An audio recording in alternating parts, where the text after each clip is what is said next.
Hello hello guys, म स्वस्तिका अधिकारी, उहाँ हुनुहुन्छ अमन गुरुङ। तर हामी चाहिँ यहाँ फिनल्यान्डको यहाँ कपडा धुने ठाउँमा आइरहेका छौँ। तर मलाई नेपालको याद आएको छ कहाँनेरिको भन्दाखेरि पेर्सी खोलाको बोरा होइन डोकाभरि कपडा धुन लिएर गएर पेर्सी खोला गएर धोएर लिएर पेर्सी खोला जान्ला जस्तो फिल लागिरहेको छ मलाई चाहिँ। यहाँ पेर्सी खोलामा अब पानी हालेर नुहाई गर्न हामी हिँडेका छौँ। हेलो बेबी, कहाँ हिँडेको? पेर्सी खोला।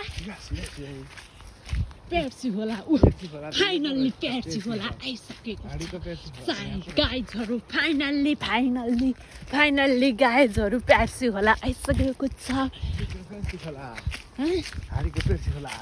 पेर्सी खोलामा अब हामी कपडा धुन गइरहेका छौँ गाइजहरू।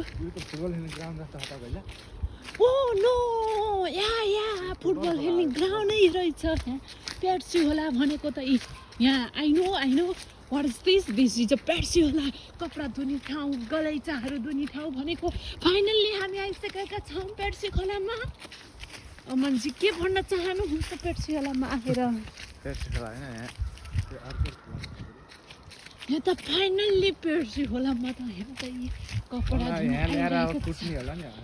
फाइनल्ली अब मैले मेरा ग्याङहरू बोलाइरहेको छु नेपालबाट। अब अमन सरलाई म कुट्ने भनेर कुट्ने तयारीमा।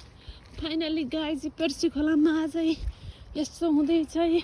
पेर्सी खोलामा गलैँचा धुने कार्यक्रमहरू हेर्न सक्नुहुन्छ हजुरहरूले। पेर्सी खोला गलैँचाहरू धोएर यहाँ राख्ने ल गाइजहरू। पेर्सी खोलामा त जान्छ धेरै मान्छेहरू हुनुहुँदो रहेछ।